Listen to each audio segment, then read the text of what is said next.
Buenas tardes, hermanos. Dios les bendiga. Bienvenidos sean a la casa del Señor nuevamente. Un gozo y un placer estar con ustedes a través de estos medios de comunicación. Gracias a Dios por cada uno de estos. Los anuncios para esta semana. Mi esposa estará llevándoles el devocional de cada mes y posiblemente para la semana que entra, en lugar de predicación, vamos a tener una enseñanza continuando con el tema que llevamos los miércoles en los días de oración, personajes famosos de la palabra de Dios, un trabajo del pastor Cortés allá en Tijuana. También recuerde que la próxima semana tendremos el evento de donación de sangre desde la 1 de la tarde hasta las 6 de la tarde. Hoy continuamos, queridos hermanos, con el tema el ancla de nuestra esperanza, la segunda parte de 3 en total que tenemos. Vaya conmigo por favor a Hebreos capítulo 6, versículos del 13 hasta el 19. Hebreos 6, versículos 13 al 19. Dice la palabra de Dios de la siguiente manera: porque cuando Dios hizo la promesa a Abraham, no pudiendo jurar por otro mayor, juró por sí mismo, diciendo: de cierto te bendeciré con abundancia y te multiplicaré grandemente. Y habiendo esperado con paciencia, alcanzó la promesa. Porque los hombres ciertamente juran por uno mayor que ellos, y para ellos el fin de toda controversia es el juramento para confirmación. Por lo cual, queriendo Dios mostrar más abundantemente a los herederos de la promesa la inmutabilidad de su consejo, interpuso juramento, para que por 2 cosas inmutables en las cuales es imposible que Dios mienta, tengamos un fortísimo consuelo, los que hemos acudido para asirnos de la esperanza puesta delante de nosotros, la cual tenemos como segura y firme ancla del alma, que penetra hasta dentro del velo. 20 también dice: donde Jesús entró por nosotros como precursor, hecho sumo sacerdote para siempre, según el orden de Melquisedec. Oremos. Padre nuestro que está en los cielos, santificado sea su nombre. Le damos gracias, Señor, por su palabra. Gracias, Dios mío, por la misericordia que ha tenido con nosotros hasta este momento, que a pesar de todo lo que está sucediendo a nuestro alrededor, usted, Dios mío, usted está presente en nuestras vidas. Gracias por la provisión que nos ha dado. Gracias por todo, Señor, aún por las limitaciones. Yo le ruego, Dios mío, especialmente por aquellas personas que tal vez nos van a escuchar hoy, aquellas que no le conocen especialmente, que usted toque sus corazones y que puedan entender ellos que en Jesucristo hay seguridad, en Jesucristo hay firmeza, en Jesucristo verdaderamente hay esperanza y certeza para el futuro. Bendiga su palabra, Señor. Le ruego también que perdone mis pecados y mis faltas y que me dé la dignidad que necesito para estar en este lugar, para ser de bendición a los que me están escuchando. En el sagrado nombre de nuestro amado Salvador Cristo Jesús. Amén. La semana pasada yo compartía con ustedes, por lo menos le di cuatro principios por los cuales el ancla de nuestra esperanza es firme y segura. ¿Se acuerda que yo le decía a usted que un ancla, para ser efectiva, necesita la firmeza de la tierra, aún de la tierra que está por debajo del agua? Si no fuese así, queridos hermanos, ninguna ancla sería eficaz. El mar, el agua, seguiría haciendo que los barcos fuesen por doquier sin ningún control cuando necesitan estar estos parados. 4 cosas que vimos la semana pasada son estas. En primer lugar, aprendimos que el amor de Dios es tierra firme para la esperanza del cristiano, ¿sí? Firme y segura. En segundo lugar, también aprendimos que Dios, en su elección, en su infinita sabiduría y en su omnisciencia, nos conoció a usted y a mí aún antes de la fundación del mundo, y nos vio y supo de la necesidad que usted y yo tenemos y teníamos. Entonces Dios ha elegido, predestinado y escogido a los creyentes en Cristo Jesús para vida eterna. Entonces, por esta razón, la esperanza del creyente es ambas, firme y segura. En tercer lugar, aprendimos que la muerte de Cristo también es tierra firme para la esperanza. El libro de Romanos, en el capítulo 8, nos dice: ¿quién nos condenará si Cristo es el que murió? El Señor Jesucristo, hablándole a los discípulos, dijo: yo soy el buen pastor y yo doy mi vida por las ovejas. Por esta razón, hermanos, por la redención que Jesucristo compró en la cruz con el precio de su sangre preciosa, nos dio a usted y a mí la esperanza. Entonces, la muerte de Cristo, hermanos, es tierra firme y segura para la esperanza del creyente. Por último, lo que vimos la semana pasada, hermanos, fue que la resurrección de Cristo es firme, tierra firme para la esperanza. Es decir, Cristo resucitó de entre los muertos para justificar a todo aquel que en Él cree. ¿Quién nos condenará? Si Cristo es el que murió y aún más el que resucitó de entre los muertos. Cristo, hermanos, a través de su resurrección, ha justificado a toda persona que ha puesto su confianza en Él, a toda persona que cree en Él. Entonces, la resurrección de Cristo, hermanos, es para la esperanza del creyente tierra firme y segura. Ahora, el siguiente artículo es simple y sencillo, hermanos. Hoy en día, sépase usted que Jesucristo está intercediendo por usted y por mí. Entonces, la intercesión de Cristo, hermanos, es tierra firme para la esperanza del cristiano. Fíjese lo que dice el capítulo 7 de Hebreos, el versículo 25, dice: por lo cual puede también, fíjese lo que dice ahí, salvar perpetuamente. Fíjese otra vez: salvar perpetuamente a los que por Él se acercan a Dios, viviendo, fíjese lo que dice ahí, viviendo siempre para interceder por ellos. Es decir, si alguno hubiere pecado, dice su palabra, abogado tenemos para con el Padre, a Jesucristo el justo. ¿Qué quiere decir esto, hermanos? Que a pesar de que somos salvos, ni usted ni yo podemos tener una vida perfecta, una vida ajena al pecado. El pecado sigue asediándonos, el pecado sigue golpeándonos.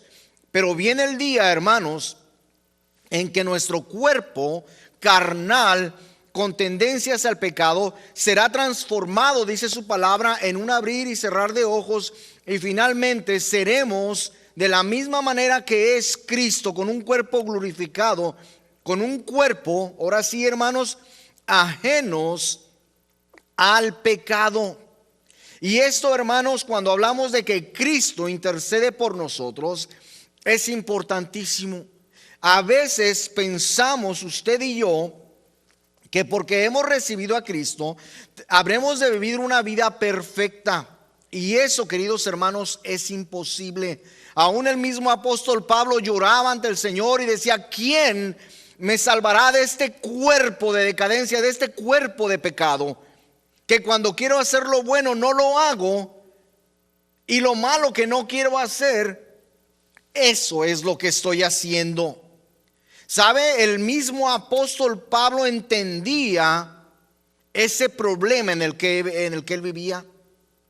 entendía la realidad de que aún necesitamos la fuerza o el poder intercesor de nuestro Señor Jesucristo. Y es eso, queridos hermanos, eso es lo que es tierra firme para el ancla de nuestra esperanza. Y mire, hermano, qué bueno que es Jesucristo quien intercede por nosotros. A mí me halaga, queridos hermanos, como pastor, cuando viene alguno de ustedes y me dice: pastor, ore por mí, tenemos esta necesidad. Y con todo gusto vamos a orar. Y oramos continuamente por cada uno de los miembros de la congregación, por los líderes en la congregación, por los ministerios en la congregación. Pero ¿sabe una cosa? No hay mejor intercesor que la persona de nuestro Señor Jesucristo. En sí, hermanos, en sí, Jesucristo siempre es escuchado y recibe una contestación del Padre. Y Él mismo hablando dice: yo sé que siempre me escuchas. Y eso es importante, hermanos. Por lo tanto, la intercesión de Cristo a nuestro favor es para la esperanza del creyente tierra firme y segura. En el siguiente punto, hermanos, en sexto lugar, y eso es importantísimo, hermanos, fíjese, en realidad va creciendo en la necesidad del creyente el entendimiento de su palabra. El pacto de gracia, fíjese, es tierra firme para la esperanza del cristiano. No vaya conmigo, segunda de Samuel 23:5 e Isaías 54:10 nos hablan y nos dan a entender que el pacto se sostiene en la persona de Cristo. El pacto de la gracia fue hecho en Él. Jesucristo, habiendo tomado las bajas condiciones de un ser humano, lo tuvo que hacer, ¿sabe para qué? Para ratificar la gracia de Dios a favor de todos los creyentes. Jesucristo actuando como fiador, actuando como la persona que está firmando a nuestro favor, queridos hermanos. Y fíjese que esto es hermosísimo, porque si no fuese por la gracia del Señor, si no hubiese tal pacto de gracia, sabe, hermano, hermana, usted y yo estaríamos perdidos. ¿Por qué? Porque ni usted ni en mí hay el valor suficiente para que usted y yo podamos agradar a Dios, para que usted y yo podamos hacer algo a nuestro favor para entrar a la gracia de nuestro Señor. Usted y yo, desde el momento en que fuimos creados dentro del vientre de nuestra madre, en ese momento usted y yo ya estábamos manchados de pecado, del pecado de nuestro padre Adán, quien estuvo al frente del pacto antiguo o del pacto viejo. Hoy en día, hermanos, hoy en día estamos en Cristo, en un pacto nuevo. Es el postrer Adán, o sea Jesucristo, quien a usted y a mí nos beneficia. Sabe, hermano, hermana, el pacto de gracia es más que firme, muchísimo más, especialmente en la excelencia. ¿Quién es el que lo ratifica? Especialmente en su poder. ¿Quién es quien lo controla? Especialmente en su habilidad para rescatar. ¿Sabe por qué, hermano, hermana? Porque aunque Adán y Eva hicieron lo posible, y yo creo firmemente que educando a sus hijos correctamente, uno de ellos salió asesino. Precisamente el primogénito, a quien Eva pensó que sería su redentor, vino a llegar a ser él el asesino de su propio hermano. En Adán no encontramos la habilidad de ser redimidos. Al contrario, es incapaz. Pero en Jesucristo tenemos la habilidad, y no solamente eso, la inmutabilidad de Él. ¿Qué quiere decir? Él no cambia. Así cambian los tiempos, así cambian las necesidades. En su mismo poder, en la omnipotencia de Dios mismo, es quien sostiene, hermanos, lo que usted y yo somos. Adán estuvo parado en sus propias fuerzas y ¿sabe qué? Falló. Adán pecó. Cristo, queridos hermanos, toma la necesidad a favor de toda la simiente espiritual, a favor de toda la simiente física, a favor de todo descendiente de Adán y Eva. ¿Y sabe qué hace? Una vez que estamos en Jesucristo, a través de la fe y por su misma gracia, nuestra posición deja de ser la posición en la que habitábamos antes, en aquella posición carnal, en aquella posición de Adán, que fue implantada en usted y en mí como una semilla de corrupción, la cual, queridos hermanos, florece como la hierba. Así, a ninguno de nuestros hijos, a ninguno, fíjese, tuvimos que enseñarle a portarse mal. A ninguno. Los tres.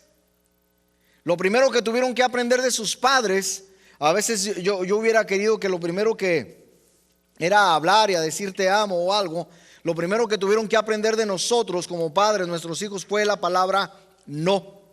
No lo hagas.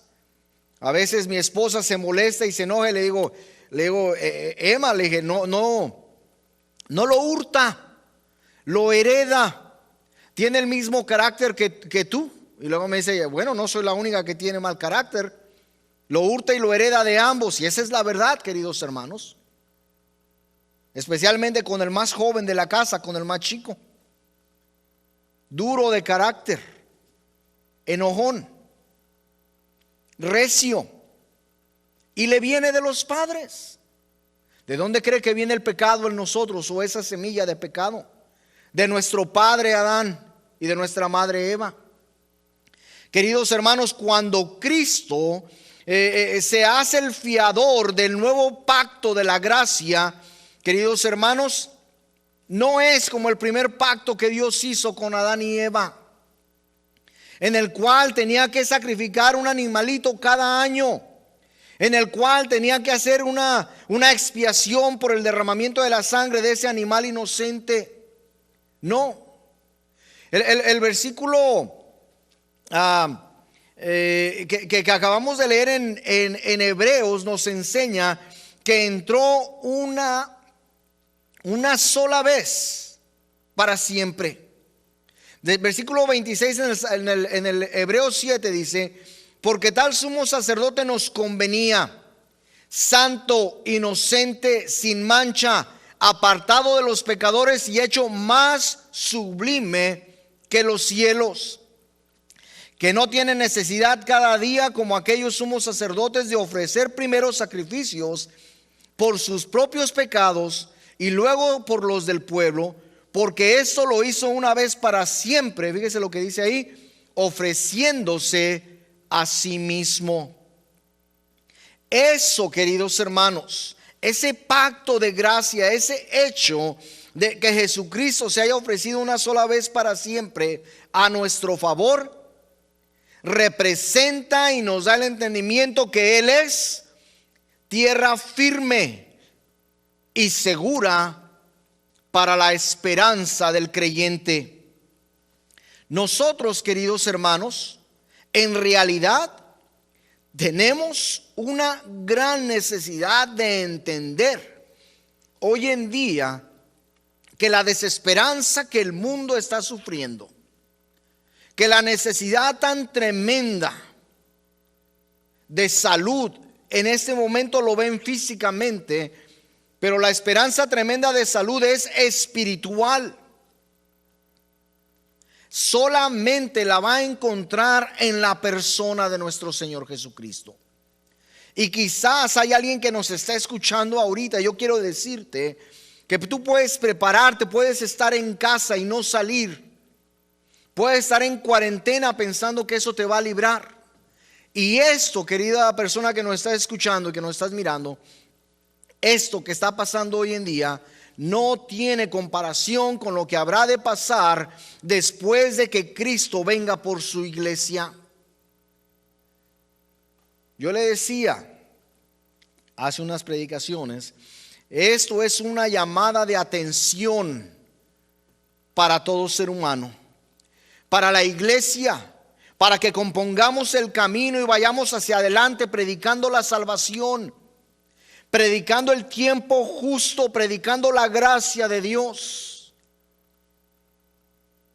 Hoy en día, esa debe de ser la labor de cada uno de nosotros. No es suficiente hablar, tenemos que ir afuera y encaminar a la gente, acercarse a explicarles por qué en nuestras vidas hay esperanza. Séptimo, la plenitud de la gracia que es atesorada en Cristo por los creyentes. Fíjese, plenitud de gracia. Esta, queridos hermanos, es tierra firme para la esperanza de cada uno de nosotros.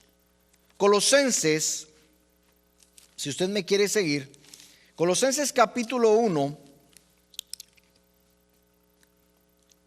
Colosenses capítulo 1.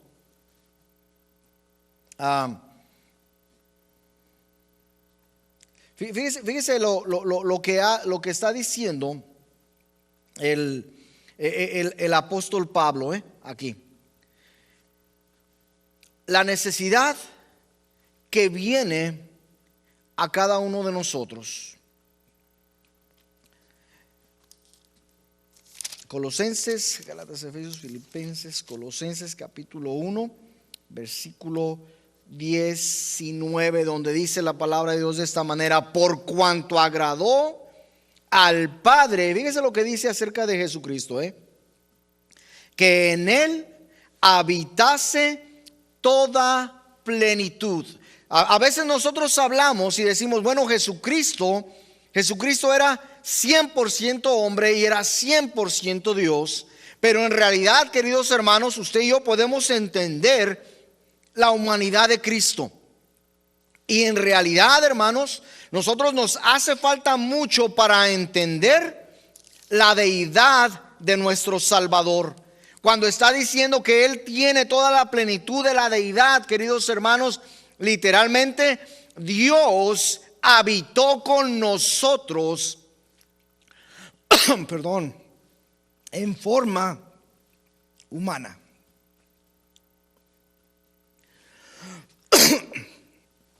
Disculpas.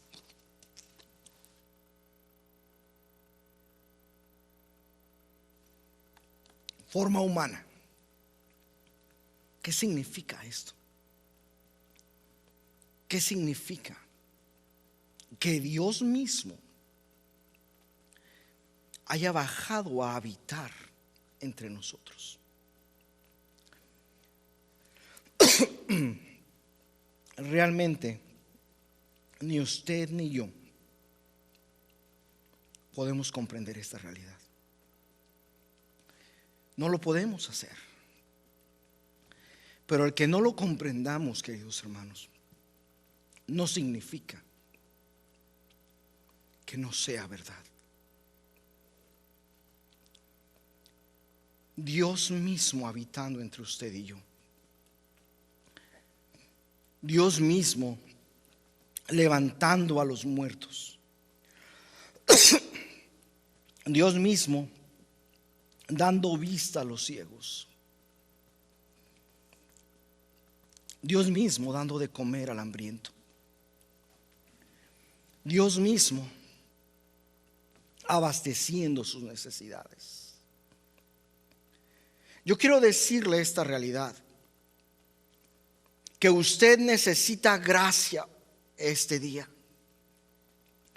Usted necesita la gracia de Dios para vivir. Usted necesita la gracia de Dios aún para morir. Filipenses 4:19 dice: mi Dios pues suplirá todo lo que os falta conforme a sus riquezas en gloria en Cristo Jesús. Usted y yo, el mundo necesita la plenitud de la gracia que está en Jesucristo. Fuera de Cristo, no importa quién sea usted, no importa cuánto conozca, fuera de Cristo usted está y vive en un estado permanente de debilidad, tanto física como espiritual, en un estado permanente de necesidad de sostén, en un estado permanente de necesidad de ayuda, en un estado permanente de peligro inminente. Y es solamente en Jesucristo en quien usted encontrará el suplemento que usted necesita. Porque solamente Cristo puede agradar a Dios. Solamente Cristo murió en la cruz por usted. Solamente Cristo derramó su sangre a su favor y a mi favor. Solamente Cristo en su sangre preciosa puede borrar nuestras iniquidades. Solamente Cristo puede calmar nuestros sufrimientos y nuestras tristezas. Solamente Cristo apaciguará la ira de Dios, la ira venidera. La pregunta para usted es esta: ¿dónde está usted parado? ¿Dónde se encuentra usted parado ante Dios en este momento? Mientras la hermana toca, escuche lo que Dios le ha dicho en esta tarde. Sépase que fuera de Jesucristo usted nunca podrá agradar a Dios. Le voy a pedir que cierre sus ojos ahí donde está y que escuche esta invitación. Usted tiene necesidad de la plenitud de la gracia de Dios. Fue Cristo quien vino a este mundo, Dios mismo humanado. Fue Cristo quien murió en la cruz por usted y fue sepultado. Fue Cristo quien resucitó. Y es en Cristo, hermano, hermana y oyente, es en Cristo en quien usted habrá de encontrar la gracia de Dios. Dios les bendiga. Padre nuestro que está en los cielos, santificado sea su nombre. Le damos gracias por su palabra. Le pedimos, Señor, en esta tarde que usted toque los corazones que escucharon este mensaje. Nos encomendamos a usted y pedimos por aquellos que tienen esta necesidad. En el nombre de Cristo Jesús. Amén.